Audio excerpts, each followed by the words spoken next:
আচ্ছা, ফ্রিকশন তো আমরা জানি তাই না, একটা বস্তুর সাথে যখন আরেকটা বস্তুর ঘর্ষণ হয় তখন এটা কি ফ্রিকশন।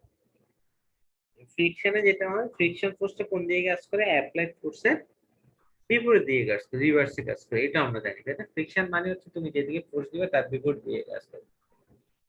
তো যখন আমরা পুস্ট, ফ্রিকশন ফোর্সটা নরমালি ফ্রি টেনশনিং এ সম্ভব না, কারণ ফ্রি টেনশনিং এ আমার এটা ফ্রিকশন কখনো যখন একটা বস্তু চলমান হয় বা একটু গতিশীল থাকে তখন ফ্রিকশন হতে পারে। একদম স্ট্যাটিক কন্ডিশনে কি ফ্রিকশনটা তেমন অ্যাপ্লিকেবল না, যেহেতু ফ্রি টেনশনিং এর ক্ষেত্রে আমার স্টিল এবং কংক্রিটের মধ্যে কি একটা ফিক্সড বন্ড হয়ে যায়, তাহলে ওই ক্ষেত্রে কি আমার ফ্রিকশনটা লস হবে না। পোস্ট টেনশনিং এর ক্ষেত্রে আমরা যেটা করি সেটা হচ্ছে আমরা কংক্রিটের মধ্যে একটা পাইপ দিয়ে দিই, এবং কংক্রিটটা শক্ত হওয়ার পরে যখন পাইপটা টান দিই, অর্থাৎ কংক্রিটটা যখন আমরা স্টিলটা যখন টান দিই তখন স্টিলটা কি করে ভিতরে যে পাইপটা আছে তার গায়ের সাথে লেগে যায়। গায়ের সাথে লেগে গেলেই কি ফোর্সটা কিছু কমে ফেলে, তুমি যত জোরে ফোর্সে টান দিছো পুরোটা ফোর্স কি স্টিলে যায় না, কিছুটা হচ্ছে কি ফ্রিকশনে লস হয়ে থাকে। এটা নর্মালি বেশি হয় যখন তো আমাদের পুশ টেনশনের ক্ষেত্রে আমাদের ডিজাইন রিকোয়ারমেন্ট অনুসারে আমার এটা কার্ভেচার হয়ে থাকে, অর্থাৎ আমাদের অ্যালাইনমেন্টটা যেই বরাবর আমরা স্টিলটা দিয়ে টেনশন দিব, প্রিস্টেসিং করব, সেটা যদি একদম লিনিয়ার না থাকে তাহলে কার্ভেচার অবস্থা হলে কি এটার আরো বেশি লস হয়ে থাকে। সো আলটিমেটলি আমাদের ফ্রিকশনের কারণে যে লস, এটাকে দুইটা টাইপে ভাগ করা হয়। একটা হচ্ছে কার্ভেচার এফেক্টের জন্য, loss of stress due to the curvature effect which depends upon the tendon from or alignment, অর্থাৎ যেই পাইপটা যেই কার্ভেচারে থাকবে সেটা which generally follows a curved profile along the length of the bit, এটা কার্ভেচারে থাকে, এটা কারণে লস হতে থাকে। বা আরেকটা কারণে লস হতে পারে যে আমাদের ভিতরে যে পাইপটা দিব সেটা কি একদম মসৃণ হবে তা না, একটু কি ওভাল ইফেক্ট বা একটু খাসকাটা থাকতে পারে। সেই ওভাল ইফেক্টের কারণে কি আমার কিছু loss stress due to loss of stress due to oval effect, অর্থাৎ এটা অমসৃণতার জন্য যে loss which depends upon the local deviation in the alignment of the cable, ক্যাপলের গায়ে কিছু খাসকাটা থাকে বা লোকাল ডেভিয়েশন থাকে, আবার আমরা যে পাইপটা থাকবো তার গায়েও কি কিছু অমসৃণ থাকে, এই দুইটার মধ্যে ফ্রিকশনের কারণে কি আমার এই ওভাল ইফেক্টটা হয়ে থাকে।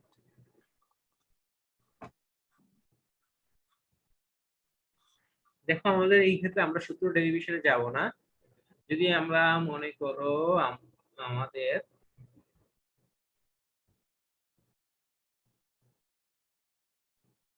এক প্রান্ত থেকে জেকিং করতেছি, অর্থাৎ একটা কার্ভেচার, এখানে একটা কার্ভ প্রোফাইল একটা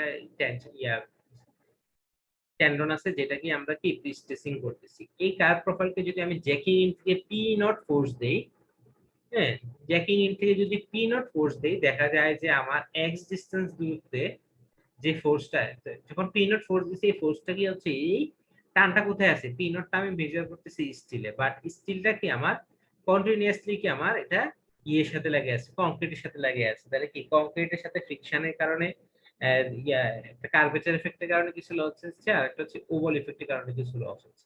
এই লস দেখা যাচ্ছে এক্স ডিস্টেন্সে আমাদের যদি স্ট্রেস থাকে, স্টিলের ফোর্স থাকে পি এক্স, তাহলে অ্যাকচুয়ালি অ্যাপ্লাই করছি পি নট, এক্স ডিস্টেন্সে গিয়ে থাকলে কত পি এক্স, এক্স কি হরিজন্টাল ডিস্টেন্স, আর এই এই পয়েন্ট যে পয়েন্টে ফোর্স অ্যাপ্লাই করছি এই পয়েন্টটা যদি আমরা এক নাম্বার পয়েন্ট ধরি, এই এক নাম্বার পয়েন্ট এবং এই দুই নাম্বার পয়েন্ট, যে পয়েন্ট আমরা আলটিমেটলি কতটুকু ফোর্স আছে, এটা হচ্ছে initial force P naught original force, আর পি এক্স হচ্ছে কি এক্স ডিস্টেন্সে কতটুকু ফোর্স আছে সে পি এক্স, এই দুইটা পয়েন্টের এক নাম্বার পয়েন্ট এবং দুই নাম্বার পয়েন্টের অ্যাঙ্গুলার ডেভিয়েশন হচ্ছে আলফা। অ্যাঙ্গুলার ডেভিয়েশন কিভাবে বের করছে, এক নাম্বার পয়েন্টকে কি সামনের দিকে এক্সটেন্ড করছে, এক নাম্বার পয়েন্টকে সামনের দিকে এক্সটেন্ড এবং দুই নাম্বার পয়েন্টকে যদি সামনে পিছনের দিকে এক্সটেন্ড করে তাহলে কি তারা যে পয়েন্টে, অর্থাৎ আমার এক নাম্বার, এটা এক নাম্বার পয়েন্ট, এক নাম্বার পয়েন্টকে সামনের দিকে এক্সটেন্ড করা হয়েছে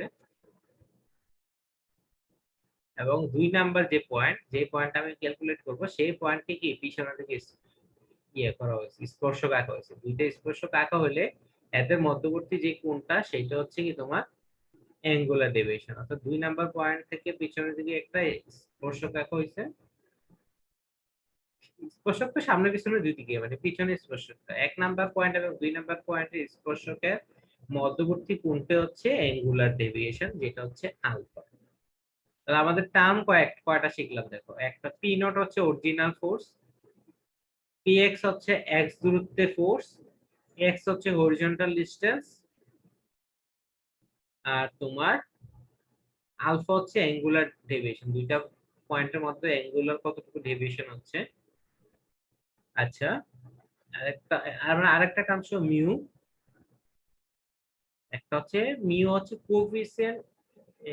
coefficient of friction between cable and duct. Duct এবং কেবল, অর্থাৎ আমাদের যে কেবলটা দিব, এই কেবল এবং কেবলটা যেই পাইপের ভিতর দিয়ে যাবে সেই পাইপের মধ্যবর্তী যে ফ্রিকশন, সেটা হচ্ছে coefficient of friction mu between cable and duct. আর কে হচ্ছে ফ্রিকশন কোএফিসিয়েন্ট, হচ্ছে friction coefficient for wave effect. ওয়েভের কারণে যে ফ্রিকশনটা, সেটা হচ্ছে আমার কে ওয়েভ, অর্থাৎ ঢেউ ঢেউ থাকলে যে ইয়াটা, সেটা হচ্ছে আমার ওয়েভ ইফেক্টের জন্য।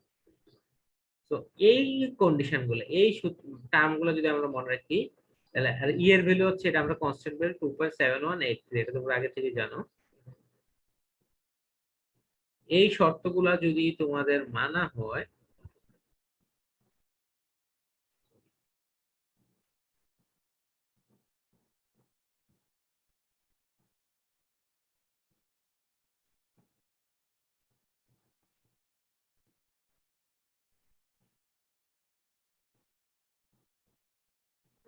তাহলে কে মিউ হচ্ছে কি coefficient of friction between cable and duct, দুইটা ম্যাটেরিয়ালস এর মধ্যবর্তী ফ্রিকশন। আর কে হচ্ছে তোমার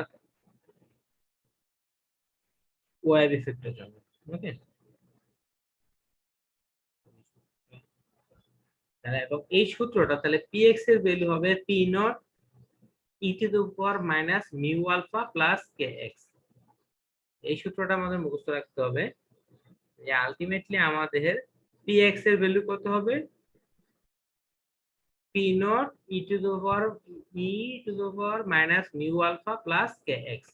মিউর ভ্যালু হচ্ছে কোএফিসিয়েন্ট অফ ফ্রিকশন, আলফা হচ্ছে অ্যাঙ্গুলার ডেভিয়েশন, কে হচ্ছে friction due to wave effect, আর এক্স হচ্ছে হরিজন্টাল ডিসটেন্স। এই টার্মগুলো জানা থাকলে কি আমরা এক্স দূরত্বে কতটুকু ফোর্স ইফেক্টিভ আছে সেটা আমরা ক্যালকুলেট করতে পারি।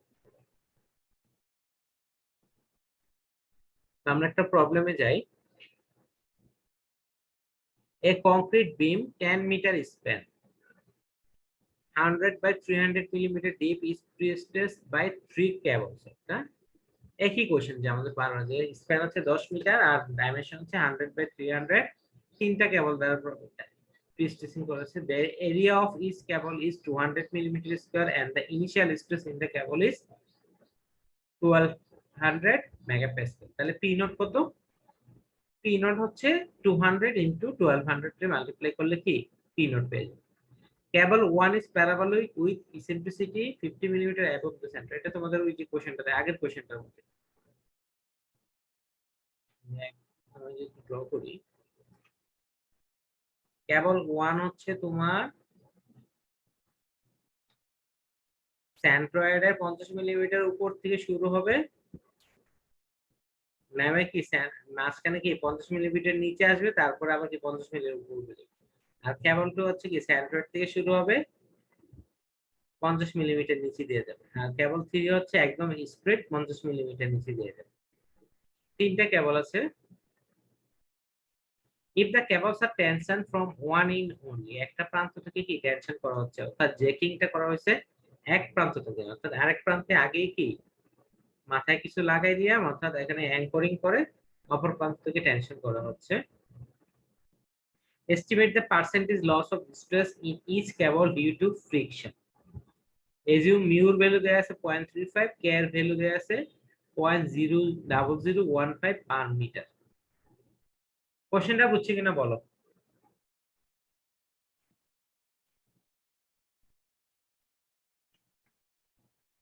আমি আবারও বলতেছি, একটা প্রিস্টেসিং বিম আছে যেটা স্প্যান হচ্ছে 10 মিটার, এবং এটা প্রিস্টেসিং করা হচ্ছে তিনটা কেবল দ্বারা। প্রথম কেবলটা হচ্ছে সাপোর্টে নিউট্রাল এক্সিস থেকে 50 মিলিমিটার উপরে আছে, মিডলে নিউট্রাল এক্সিস থেকে 50 মিলিমিটার নিচে আছে, এটা কার্ভেচার এফেক্ট। সেকেন্ড বিমটাও কি কার্ভেচার, কিন্তু সেটা কি সাপোর্টে একদম নিউট্রাল এক্সিসে আছে, মিডলে এসে 50 মিলিমিটার নিচে গেছে, আবার সাপোর্টে নিউট্রাল এক্সিসে চলে আসে। থার্ড যে কেবলটা সেটা হচ্ছে একদম স্ট্রেট 50 মিলিমিটার নিচে দিয়ে গেছে। তো তিনটা কেবল আছে, তিনটা কেবলেই প্রিস্টিচিং করা হয়েছে এক প্রান্ত থেকে, অর্থাৎ কি জ্যাকিং করা হয়েছে এক প্রান্ত থেকে অপর প্রান্তে, কি শুরুতে অ্যাঙ্করেজ লাগাই ফেলছে, তারপর হচ্ছে প্রিস্টিচিং করা হয়েছে। প্রশ্ন হচ্ছে তিনটাতে ফ্রিকশনের কারণে, তিনটা কেবলে ফ্রিকশনের কারণে কি পরিমাণ লস হয়েছে, এবং আমাদের কোএফিসিয়েন্ট অফ ফ্রিকশন মিউ এবং ওয়েভ ইফেক্টের যে ভ্যালু কে, এই দুটো দেয়া আছে 0.035 এবং 0.0015 মিটার। কোশ্চেন বোঝা গেছে?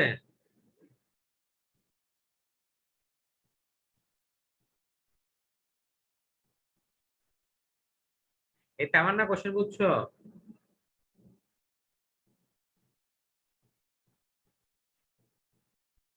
তামান্না আসো তুমি? স্যার ম্যাথ করলে হয়তো স্যার আরেকটু বুঝবো স্যার। ম্যাথ করলে তো আরো বোঝা কঠিন হয়। আচ্ছা,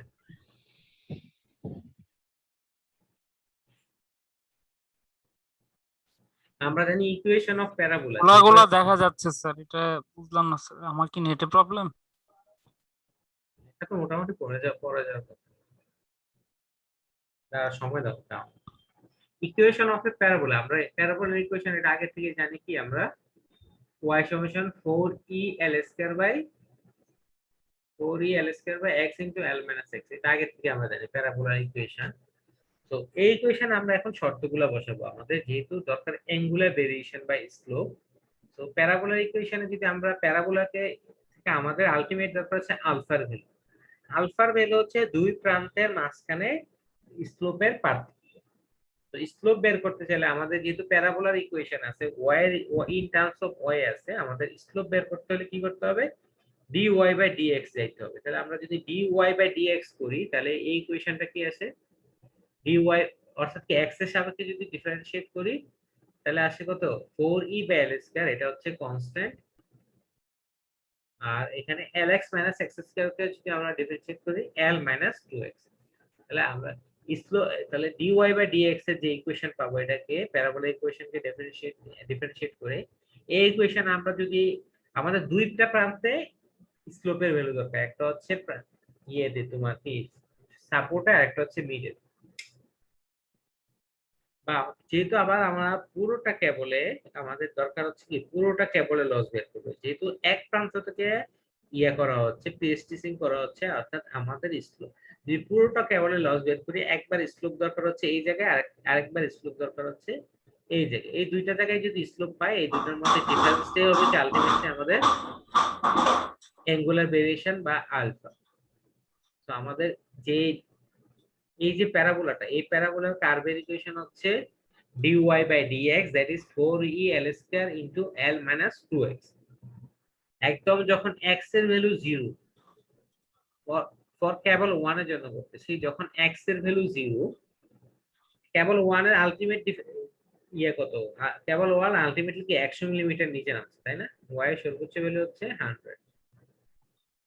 এটা তো বুঝতে পারছো, কারণ সাপোর্টে 50 মিলিমিটার উপরে, আর নিউট্রাল এক্সিস থেকে 50 মিলিমিটার উপরে, আর মিডলে কি তোমার নিউট্রাল এক্সিস থেকে 50 মিলিমিটার নিচে, তাহলে আলটিমেটলি কেবল 1 এর কন্ডিশন হচ্ছে এইরকম।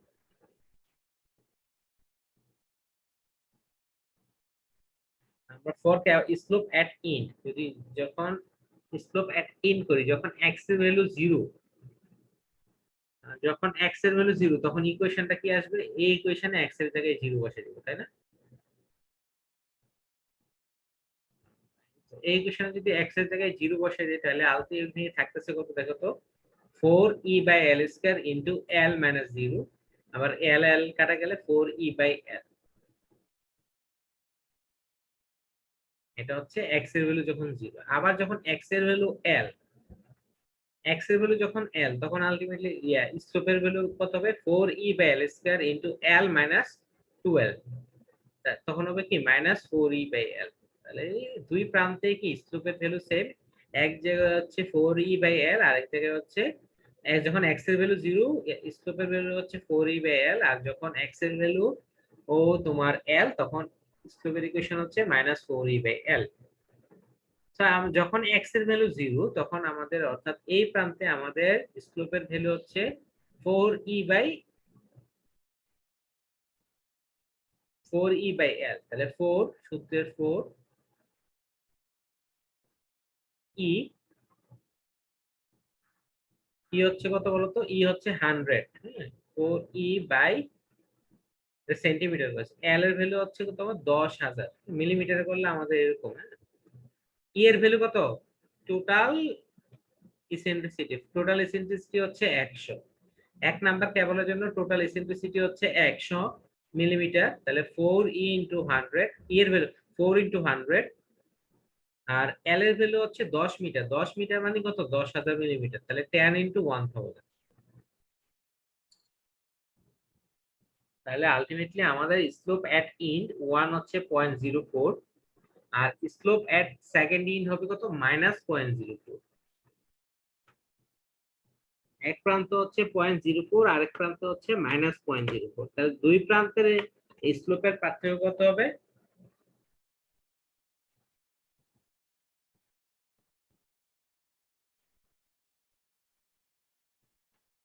যখন x এর ভ্যালু 0 তখন হচ্ছে 0.04। এটা বুঝছো কিনা বলো।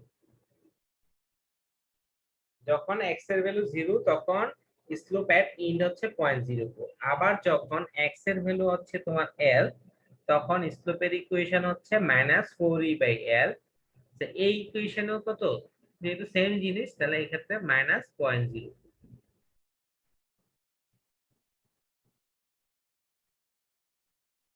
তাহলে ডিফারেন্স হলো কি, এক প্রান্তে হচ্ছে 0.04, আরেক প্রান্তে হচ্ছে 0.04। তাই একটা থেকে বিয়োগ করলে এক, তাহলে আমরা কি আলটিমেট রেজাল্ট হচ্ছে 0.04 -0.04। তাহলে থাকতেছে হচ্ছে কত, একদম প্রথম প্রান্তে হচ্ছে 0.04, আর সেকেন্ড প্রান্তে হচ্ছে -0.04। তাহলে আলটিমেটলি অ্যাঙ্গুলার ডেভিয়েশন হচ্ছে 0.08 রেডিয়ান্স।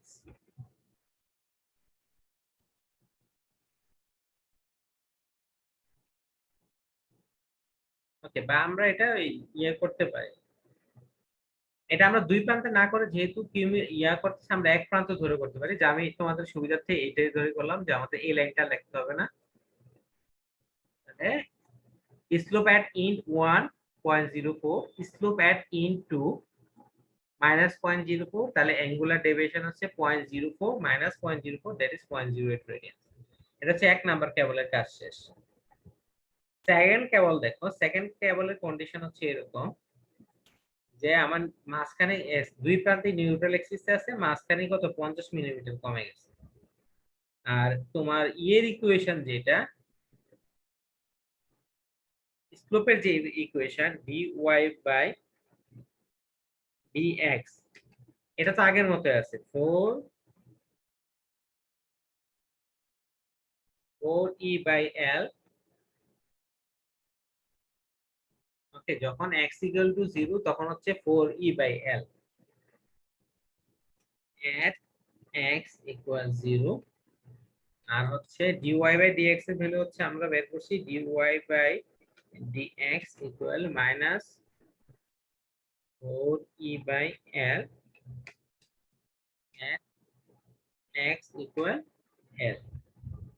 এই সূত্রটা আমরা এই সূত্র থেকে বের করে পাচ্ছি। সো dy/dx যখন আমাদের x এর ভ্যালু 0 তখন আমার এখানে দ্বিতীয় কেবলের জন্য দেখো, আমার দ্বিতীয় কেবলের টোটাল ডিফ্লেকশন কত, এখানে নিউট্রাল এক্সিসে আছে, মাঝখানে কি 50 মিলিমিটার নিচে নামছে। তাহলে দ্বিতীয় ক্ষেত্রে আমার ই এর ভ্যালু হচ্ছে 50, আর এল এর ভ্যালু তো সেম রয়ে গেছে 10 মিটার। তাহলে আলটিমেটলি থাকতেছে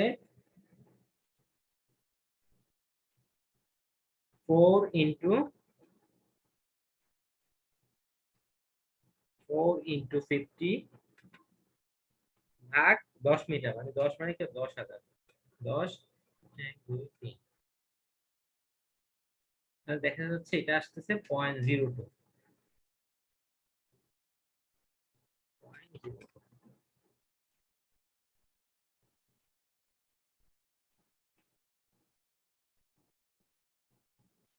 তাহলে একদম বাম প্রান্তের জন্য স্লোপ হচ্ছে 0.02, আর ডান প্রান্তের জন্য স্লোপ হবে -0.02।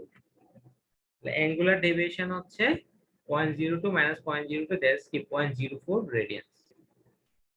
তো কেবল 1 এর জন্য অ্যাঙ্গুলার ডেভিয়েশন হচ্ছে 0.08, আর কেবল 2 এর জন্য হচ্ছে 0.04 রেডিয়ান্স। এই পর্যন্ত বুঝছো কিনা বলো? জি স্যার। আমি এটার মতো সেম করে নাই, হ্যাঁ ভাবছিলাম এটা করলে সুবিধা হবে, এখন মনে হচ্ছে এভাবে বুঝালে সুবিধা হবে। তাহলে আর কেবল 3 তে অ্যাঙ্গুলার ডেভিয়েশন নাই, তাই না? কেবল 3 হচ্ছে স্ট্রেট লাইন, সো এটাতে কোনো কি অ্যাঙ্গুলার ডেভিয়েশন থাকবে না। আর ইনিশিয়াল প্রি-স্ট্রেসিং বলতে যা ছিল আমাদের, ইনিশিয়াল প্রি-স্ট্রেসিং আমাদের আসলে কত ছিল, যে আমাদের এরিয়া দেয়া ছিল 200, প্রত্যেকটা কেবলের এরিয়া দেয়া ছিল 200 এবং ইনিশিয়াল স্ট্রেস দেয়া ছিল 1200 মেগাপাস্কেল। তাহলে আলটিমেটলি দুটো গুণ করলে আসে 24,000 নিউটন। এটা ছিল ইনিশিয়াল স্ট্রেস বা পি নট। আমাদের বের করতে হবে পি এক্স, অর্থাৎ এক প্রান্তে যে প্রান্তে আমি ফোর্স দিছি, যে প্রান্তে জেকিং করছি সেই প্রান্তে ছিল 24,000, অপর প্রান্তে কত গেছে, ফ্রিকশন লসের পর অপর প্রান্তে কত আছে সেটা বের করবো, অর্থাৎ এই প্রান্ত অপর প্রান্তে পি নটটা বের করবো। আর মাঝখানে পি নট মনে করে না, মাঝখানে পি নটটা আমরা কি জাস্ট সূত্রটা লিখছিলাম। তাহলে ফর স্মল, আচ্ছা এখানে আরেকটা আমরা অ্যাপ্লাই করছি যে এই সূত্রটা যদি এটা হচ্ছে আমাদের বেসিক সূত্র, পি এক্স সমান পি নট ই টু দেওয়ার। আমরা একটা সিরিজ করছিলাম আগে, ই টু দেওয়ার মাইনাস এক্স এর একটা সিরিজ আছে, মনে আছে? ই টু দেওয়ার মাইনাস এক্স এর একটা series, 1 minus x plus X square by 2, মনে আছে এটা? 1 minus x plus X square by 2 plus x cube by 6, একটা সিরিজ আছে, হ্যাঁ? আমাদের এখানে আমার মেইন সূত্র কি, e to the power minus x. এই সূত্রকে যদি আমরা করি তাহলে লেখা যায় 1 মাইনাস এক্স, তোমরা অঙ্কে পড়ছিলে তো ইন্টারমিডিয়েটে, e to the power minus x এর series 1 minus x plus x square by 2 2 epsilon, পরম ইয়াতে দিতে এরকম সম এই চিহ্নটা দিত 2 into 1 plus 3 plus x cube by 6, এরকম একটা সূত্র ছিল। তো এই সূত্রটাকে আমরা যখন করব তখন এটা 1 মাইনাস এক্স আর plus x square by 2 by এর হায়ার টার্মস গুলা ইগনোর করতেছি, কারণ হচ্ছে আমাদের যে এখানে এক্স এর জায়গায় যে কোশ্চেনটা আছে মাইনাস মিউ আলফা প্লাস কে এক্স, এটার ভ্যালু খুব কম। For small values of mu alpha plus K x we can write, শুধু প্রথম দুইটা টার্ম নিলাম, বাকি টার্মগুলোকে ইগনোর করলাম। সো পি এক্স এর আলটিমেট সূত্র আমরা যেটা বলতে পারি সেটা আমাদের এই ফর্ম আসে যায়। বুঝছো, আমাদের পি এক্স এর যে সূত্রটা ছিল সেটার নতুন ফরম্যাট হচ্ছে এটা। কি করলাম আমরা, যে ক্ষুদ্র টার্মগুলো হাইয়ার টার্মগুলা স্মলার টার্মগুলোকে ইগনোর করে পি এক্স সমান P not into 1 minus mu alpha plus K x এ নিয়ে আসলাম। এখন এই সূত্র অনুসারে আমরা তিনটা ক্যাভেলরি লগ বের করব।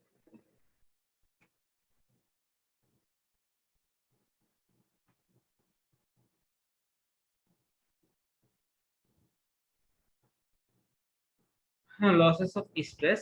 তাহলে আলটিমেটলি দেখো আরেকটু জিনিস দেখো, যে তাহলে আলটিমেটলি পি এক্স সমান কি আসে, P naught minus P not into mu alpha K X, তাই না? এটাকে আমরা যদি লিখি পি নট পি এক্স সমান P not into 1 that is P naught minus P not into mu alpha K X, mu alpha plus K X. তাহলে loss প্রথম অংশটা তো ইনিশিয়াল অংশ, তাহলে সেকেন্ড অংশটাই কি লসের অংশ, মিউ আলফা প্লাস কে এক্স, এই অংশটা কি আমাদের লসের অংশ। এটা তো বুঝে গেছে তাই না? যেহেতু পি এক্স হচ্ছে ফাইনাল অ্যামাউন্ট, রিডিউসড অ্যামাউন্ট, তাহলে পি নট থেকে P naught mu alpha K X বিয়োগ করতে হবে। তাহলে লস অফ স্ট্রেস হচ্ছে P not into mu alpha K X. তাহলে কেবল 1 এর জন্য আমরা সবগুলা কেবলের জন্য আমরা ভ্যালুগুলো বসিয়ে দিই। কেবল 1 মিউর ভ্যালু আমাদের দেয়া আছে 0.35 আর কে এর ভ্যালু দেয়া আছে 0.001। তাহলে 0.35 ইনটু 0.08 কেবল 1 এর জন্য আনসার ভ্যালু, প্লাস কে এক্স, কে এর ভ্যালু দেখেন একটু খেয়াল রাখো, কে এর ভ্যালু দেয়া আছে 0.0015 পার মিটার। সো এক্স এর ভ্যালুটা এখানে কি মিটারে বসিয়ে দেব, সো আমরা সরাসরি মিটারে বসাচ্ছি। দ্বিতীয় কেবলের জন্য একই অবস্থা, 0.35 ইনটু আলফা 0.04 ইনটু কে এক্স। তৃতীয় কেবলের ক্ষেত্রে যেহেতু আমার নেই, ওয়েভ ইফেক্ট নাই, সরি ফ্রিকশনটা নাই, আমার আলফাটা কত, অ্যাঙ্গুলার ডেভিয়েশনটা 0, সো এই টার্মটা 0 চলে আসবে। জাস্ট লেন্থের জন্য যে ইফেক্টটা, ওভাল ইফেক্ট বা ওয়েভ ইফেক্ট, সেটার জন্য আসতেছে 0.015 পি নট। সো পি নটের মান আমরা জানি কত, ইন টার্মস অফ নিউটন হচ্ছে 24,000 নিউটন, বা স্ট্রেস হচ্ছে 1200 মেগাপাস্কাল।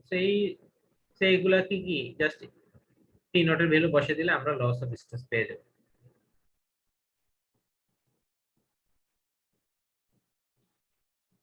বুঝছো কিনা বলো।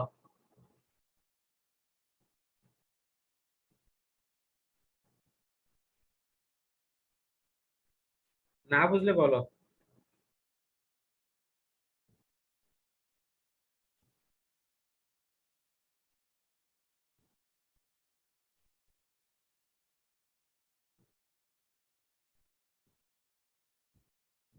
এই তোমরা তো সাইলেন্ট কেন? জি স্যার। বুঝে গেছে? জি স্যার, মোটামুটি বুঝছি স্যার। আমরা কি আবার কি সব ইয়েস।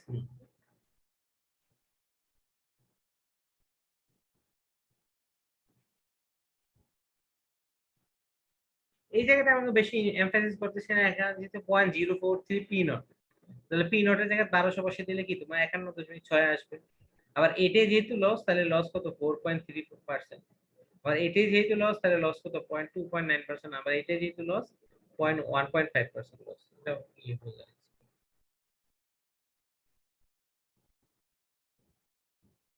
কানেক্টটা করি। Push tension concrete beam 200 by 450 deep is placed by a circular cable। এক্ষেত্রে হচ্ছে সার্কুলার কেবল, টোটাল এরিয়া হচ্ছে 800 millimetre square, with zero eccentricity at the ends and 150 millimetre at the, এখানে ক্ষেত্রে প্যারাবোলা না, এখানে বলে দেয়া আছে কি সার্কুলার। একটা পুশ টেনশন কংক্রিট বিম আছে যেটা ডাইমেনশন হচ্ছে 200 বাই 450, সার্কুলার কেবল দিয়ে আছে যে কেবলের এরিয়া হচ্ছে 800 মিলিমিটার স্কয়ার, এবং দুই প্রান্তে হচ্ছে কোনো ইসেন্ট্রিসিটি নাই, দ্যাট ইজ কি সেন্ট্রয়েড থেকে গেছে, এবং মাঝখানে হচ্ছে 150 মিলিমিটার eccentricity আছে। The span of the beam is 10 meter. The cable is to stress from one in such that the initial stress is 840, that is কি না, such that in an initial stress of 840 is available in the unjacked in, তাহলে কি P এর value দেয়া আছে, তাই না? Px এর ভ্যালু দেয়া আছে, Px এর ভ্যালু দেয়া আছে 840। আমরা এক প্রান্ত থেকে জ্যাকিং করব, আনজ্যাকিং এ স্ট্রেস হচ্ছে কত, 840, এটা দেয়া আছে। Determine the stress in the wires at the jacking in, that is P naught, and percentage of loss due to friction. Coefficient due to curvature effect দেয়া আছে 0.6, আর wave effect দেয়া আছে 0.003 per meter। অর্থাৎ মিউর ভ্যালু দেয়া আছে 0.6, কে এর value দেয়া আছে 0.003। আমার এই ক্ষেত্রে আমার এটা আর প্যারাবোলিক না, সার্কুলার কেবল, যেটা একটা জাস্ট বৃত্তের অংশটা, বৃত্তের একটা অংশ গেছে যেটা আমার মিডলে 150 মিলিমিটার ইসেন্ট্রিসিটি দিচ্ছে।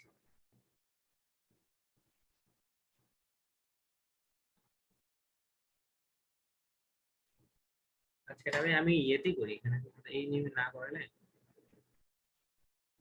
পেইন্টই করি। কষ্টটা বোঝা গেছে কিনা বলো।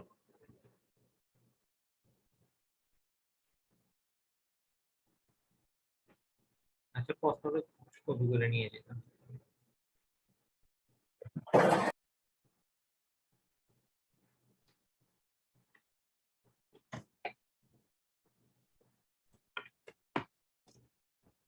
এক মিনিট টাইম দেবো, কষ্টটা কপি করে।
স্ক্রিন দেখা যাচ্ছে? जी सर। जी सर। প্রশ্নটা বুঝতে পারছিলা? প্রশ্নটা জাস্ট এরকম, তোমার একটা যে সেকশন আছে সেই সেকশনে যদি আমি আঁকি, এটা ক্রস সেকশন হচ্ছে এরকম, ডিমটার ক্রস সেকশন হচ্ছে এই হাইটটা হচ্ছে তোমার, এই পাশে হচ্ছে 200 মিলিমিটার।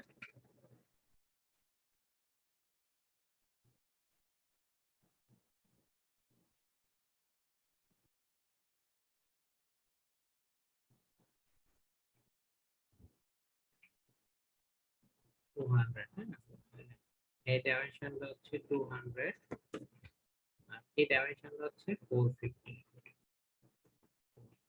এখানে একটা কেবল আছে, যে কেবলটা তোমার এই দুইটা জায়গায় সেন্টার দিয়ে গেছে, আর কেবলটা হচ্ছে একটা সার্কুলার কেবলের অংশ। আর তুমি কি কেবলটা হচ্ছে একটা সার্কেলের অংশ,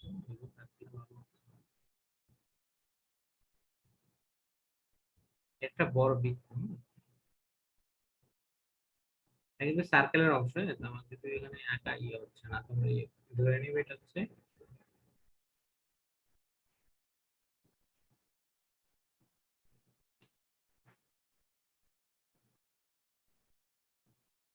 একটা বড় বৃত্তের অংশ। কেবলটা একদম সার্কুলার প্যাটার্ন। আমাদের প্রশ্ন দেয়া আছে যে আমাদের নিউট্রাল এক্সিস থেকে, আমরা নিউট্রাল এক্সিস যদি এটাকে ধরি, দুই প্রান্তে কি সার্কেলটা একদম নিউট্রাল এক্সিস দিয়ে গিয়েছে এবং মাঝখানে যে ডিসটেন্সটা সেটা হচ্ছে 150। ম্যাক্সিমাম ইসেন্ট্রিসিটি এর ভ্যালু হচ্ছে 150। আমাদের কোশ্চেনে আছে যে আমাদের এই প্রান্ত থেকে যদি জেকিং করি, অর্থাৎ এই প্রান্তে যদি মেশিন দেই, এই প্রান্তে যদি মেশিন দিয়ে টান দেই, অপর প্রান্তে অ্যাভেলেবল থাকতে হবে 840 মেগাপাস্কেল। এখানে 840 মেগাপাস্কেল অ্যাভেলেবল থাকতে হবে পার ইউনিট। কোশ্চেন হচ্ছে এই প্রান্তে কত ফোর্স দিব, দ্যাট ইজ কি পি নট ইকুয়াল ওয়াট, কত ফোর্স দিলে ওই প্রান্তে 840 মেগাপাস্কেল থাকবে। আরো শর্ত দেওয়া আছে যে আমাদের যে তারগুলা দিব সেই তারগুলার এরিয়া হচ্ছে কত 800 মিলিমিটার স্কয়ার,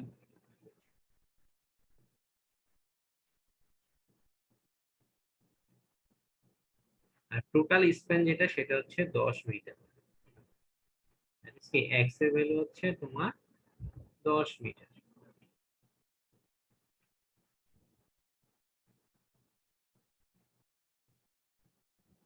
আর এখানে আমার কার্ভাচার ইফেক্ট দ্যাট ইজ মিউ দেয়া আছে,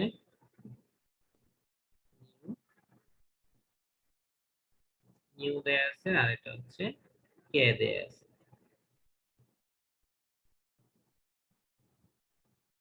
এই ছিল কোশ্চেন। এখন কোশ্চেনটা আশা করি ক্লিয়ার হয়েছে। এখন আমাদের যেটা কাজ হবে সেটা হচ্ছে, দেখো আমাদের কার্ভেচার আগে আমাদের দরকার আলফার ভ্যালু। আলফার ভ্যালু কোনটা? আলফার ভ্যালু হচ্ছে তোমার এই প্রান্তে একটা স্লোপ আঁকবো, আর একটা স্লোপ আঁকবো এই প্রান্তে, এই দুটো স্লোপের মধ্যবর্তী কোণটাই হচ্ছে আসলে কি আলফা, অ্যাঙ্গুলার ডেভিয়েশন বা আলফা আমরা বলতে পারি এই অ্যাঙ্গেলটা, এটা হলে আলফা, এই অ্যাঙ্গুলার ডেভিয়েশনটা তো। ওকে, মেইন কাজ হচ্ছে আমরা তোমাদের এটা দেখাবো কিভাবে অ্যাঙ্গুলার ডেভিয়েশনটা বের করা যায়।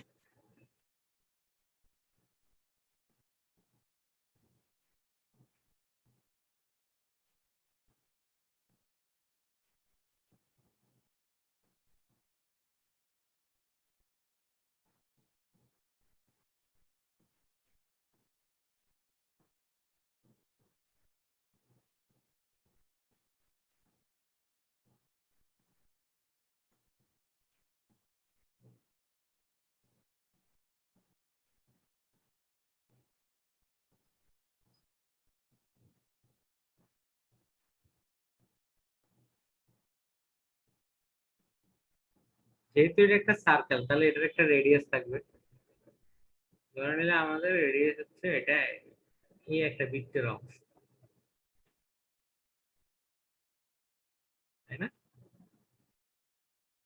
আগে এরকম একটা প্রবলেম করছিলাম আমরা, যদি একটা রিভাইজ হবে তোমাদের। তো এটা সার্কেলের সেন্টার,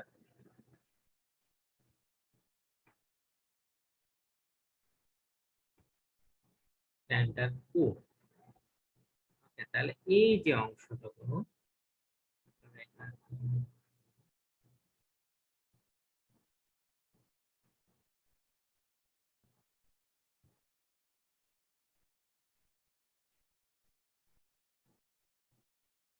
কয়েকটা পয়েন্টের নামকরণ করি। এটা মনে করো বি,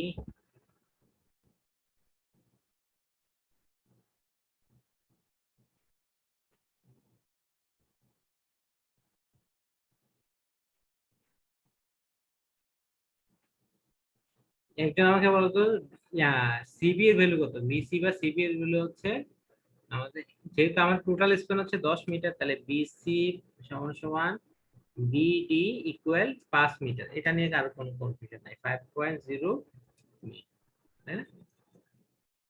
আবার ওবি এর ভ্যালু কত? আমরা জানি ওসি,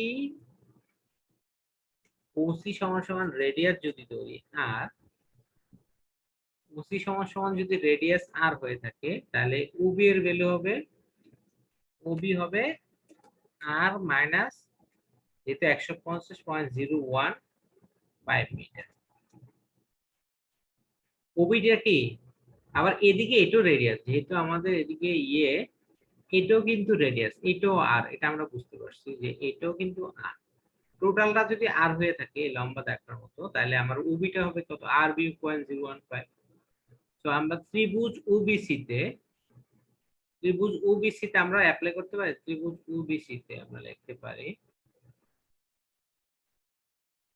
ত্রিভুজ ওবিসি এ, একটা কি সমকোণী ত্রিভুজ না? ওবিসি ত্রিভুজ সমকোণী ত্রিভুজ, তাহলে আমরা লিখতে পারি ওসি স্কয়ার, অতিভুজ স্কয়ার সমান সমান হচ্ছে তোমার লম্ব square, that is OB square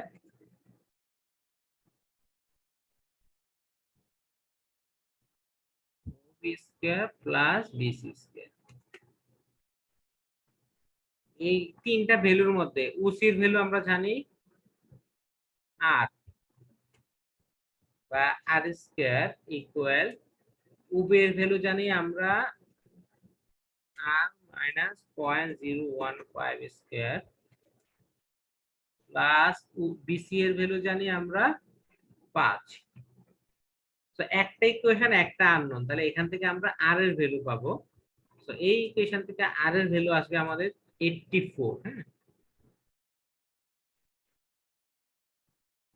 এই ইকুয়েশন থেকে আমি আর সময় যেহেতু নাই, আর ইকুয়াল 84, তোমরা এটা করলেই পারবা।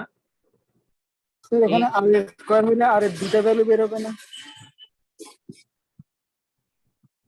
কেন আর স্কয়ার মাইনাস হয়ে যাবে না? বাম পাশে আর স্কয়ার, ডান পাশে আর স্কয়ার আছে না? বুঝো নাই?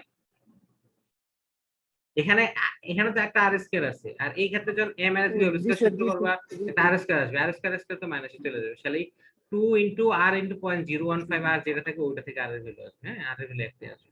বুঝতে পারছো? বুঝতে পারছেন? বাম পাশে আর স্কয়ার আছে, ডান পাশে আর স্কয়ার আছে না, তো দুইটা আর স্কয়ার তো কাটাই চলে যাবে। 2 ইনটু 0.01, 2ab এর যে আরটা থাকবে ওইটা থেকে আর এর ভ্যালু আসবে 84 মিটার। ওকে, তাহলে রেডিয়াস পেয়ে গেলাম আমরা 84 মিটার। এখন রেডিয়াস যদি পেয়ে যায় আমাদের, এখন অ্যাঙ্গেলটা বের করা দরকার। এখন অ্যাঙ্গেলটা কিভাবে বের করবো বলতো? আমাদের বেসিক অ্যাঙ্গেল হচ্ছে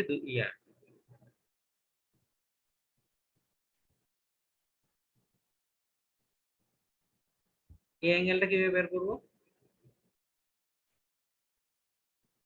আমরা এই অ্যাঙ্গেলটা বের করতে পারি, বা আমাদের সবচেয়ে সহজ উপায় হচ্ছে মাঝখানে অ্যাঙ্গেলটা বের করা।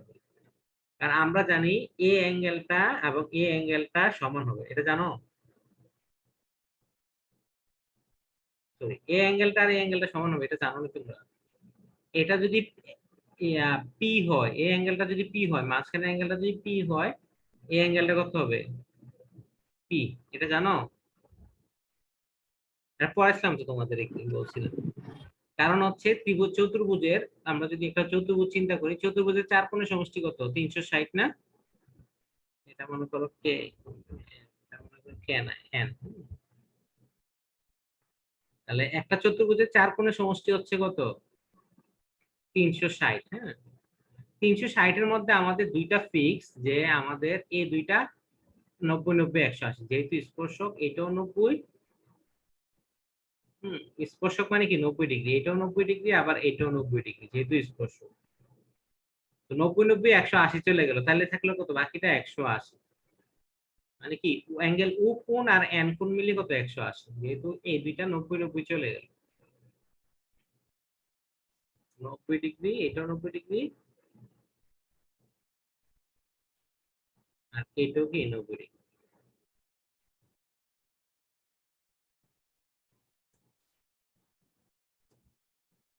বাকি এটা হচ্ছে 180। তাহলে অ্যাঙ্গেল ও কোণ আর অ্যাঙ্গেল এন কোণ, মানে আমি যদি আঁকি, তাহলে দেখো এই দুইটা কোণ মিলে কত? 180 হইতে হবে, যে চার কোণের সমষ্টি 180।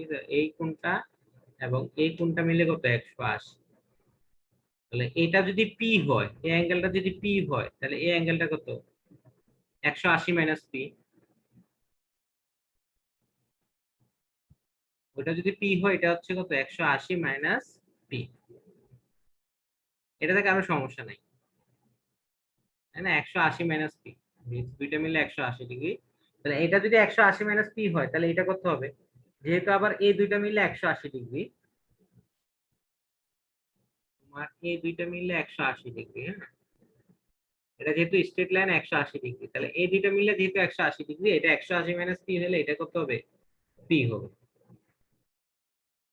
তাহলে আমরা এটা অলরেডি ইয়াতে পড়ছিলাম, 7 8 এ জ্যামিতি পড়ছিলাম, যে স্পর্শক গুলা চতুর্ভুজের অন্তস্থ কোণ বিপরীতে কোণের বহিস্থ কোণের সমান। এটা একটা পড়ছিলাম, বুঝতে পারছো? যে এটার অন্তস্থ কোণ আর এখানে বহিস্থ কোণ সমান, এটা প্রমাণও দেখালাম। তাহলে আমাদের আলটিমেট টার্গেট হচ্ছে আমাদের এই পি অ্যাঙ্গেলটা বের করা। পি অ্যাঙ্গেল বের করলে কি আমরা আলফা অ্যাঙ্গেল বা এখানে যে আলফা অ্যাঙ্গেল বা এখানে পি অ্যাঙ্গেলটা বের করতে পারবো। সো পি অ্যাঙ্গেল বের করা আরো ঝামেলা। তো আমরা ত্রিভুজ ওবিসি থেকে পি/2 এ, ত্রিভুজ ওবিসি তে থাকবে কত? পি/2, আবার ত্রিভুজ ওবিডি তে থাকবে কত? পি/2। আমরা পি/2 এর ভ্যালু বের করতে পারি। পি/2 হচ্ছে কত? আমরা যদি sin থিটা অ্যাপ্লাই করি, sin থিটা সমান সমান লম্ব বাই অতিভুজ, বা sin পি/2 সমান সমান লেখা যায় sin p/2 ইকুয়াল লেখা যায়, এটা যদি sin থিটা লম্ব, লম্ব হচ্ছে কি বিসি বাই অতিভুজ হচ্ছে ওসি। এই ক্ষেত্রে আমাদের বিসি এর ভ্যালু জানি, বিসি এর ভ্যালু কত না? 5, ওসি হচ্ছে 84। তাহলে পি/2 এর ভ্যালু আসে, পি/2 ইকুয়াল আসে তোমার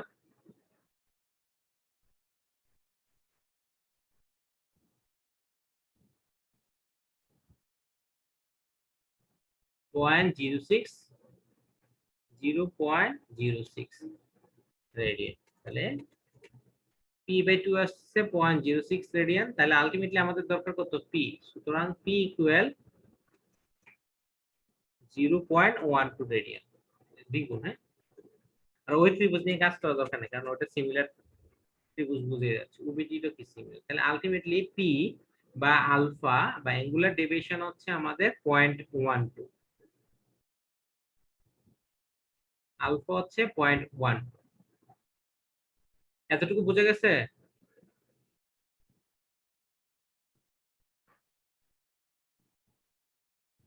এই আলফা ইকুয়াল টু 0.12, এটা বুঝছো কিনা? অপু বুঝছো?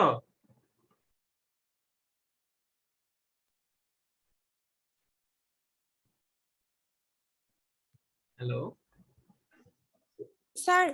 হ্যাঁ বলো।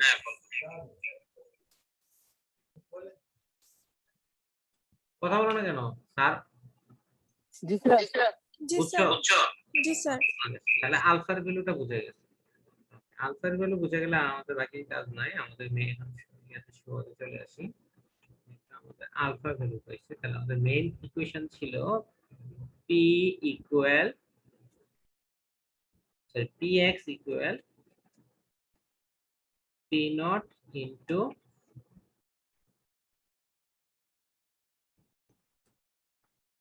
p naught into 1 minus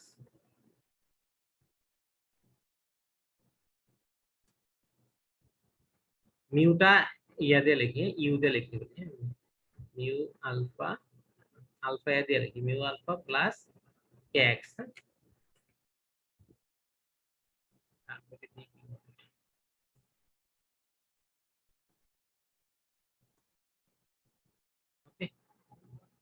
এটা হচ্ছে ইয়ে করে এটা হচ্ছে মিউ মিউ এটা হচ্ছে তাহলে px এর ভ্যালু আমাদের দেয়া আছে কত 840 তাই না p নট এর ভ্যালু দেয়া নাই p নট বের করতে হবে ব্র্যাকেট 1 মাইনাস মিউর ভ্যালু আছে আমাদের কত মিউর ভ্যালু তো দেয়া ছিল মিউর ভ্যালু আছে 0.6 আলফা হচ্ছে 0.12 প্লাস কে এর ভ্যালু হচ্ছে 0.003 এক্স এর ভ্যালু দ্যাট ইজ অপর প্রান্তের ডিসটেন্স হচ্ছে 10 স্প্যান হচ্ছে 10 তো এই ইকুয়েশনে দেখো আমাদের সবগুলা ভ্যালু জানা আছে এক্সেপ্ট পি নট না পি নট ছাড়া সবগুলা ভ্যালু জানা আছে তো আমরা ইজি পি নটের ভ্যালু পেয়ে যাব না তো এখানে এই ইকুয়েশন থেকে পি নটের ভ্যালু আসবে 940 আমি আর করাচ্ছি না তো তোমরা এটা পারবে পি নট হচ্ছে 940 মেগাহার্টজ ওকে আর কোনো কোশ্চেন আছে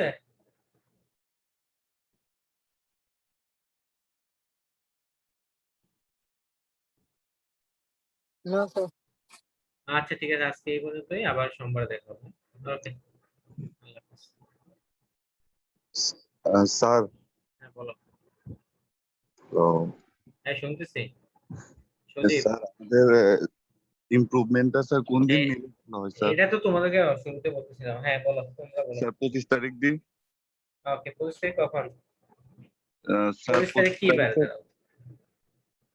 25 তারিখ স্যার, হচ্ছে আজকে তোমার হচ্ছে- মঙ্গলবার হ্যাঁ জি স্যার মঙ্গলবার কখন দিবা আমি স্টুডেন্ট আমার ক্লাস রুটিনটা দেখি মঙ্গলবারে আমার ক্লাস শুধু একটা আছে সকাল 10টায় তোমরা কখন দিবে বলো স্যার দুপুরের দিকে দিই 12টা বা 1টার দিকে স্যার।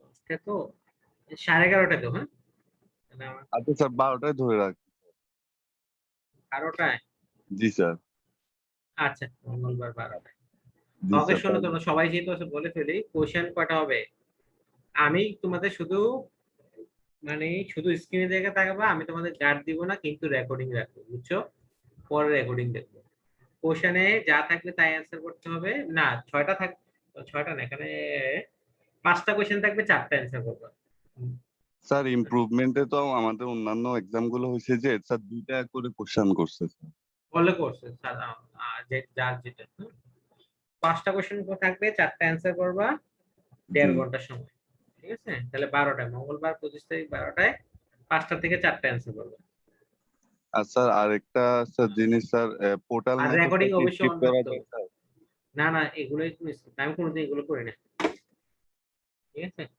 জি এগুলো স্যার। কোনো কথা নেই ইমপ্রুভমেন্ট দিতেছে আবার স্কিপ ইমপ্রুভমেন্টে পারলে সিলেবাস বাড়াই দিয়ে মানুষ দেখতে স্যার স্কিপ সিলেবাস কমে সে ভালো মার্কস পাবে কথাবার্তা ঠিক আছে ভালো থাকো হ্যাঁ আচ্ছা স্যার আল্লাহ হাফেজ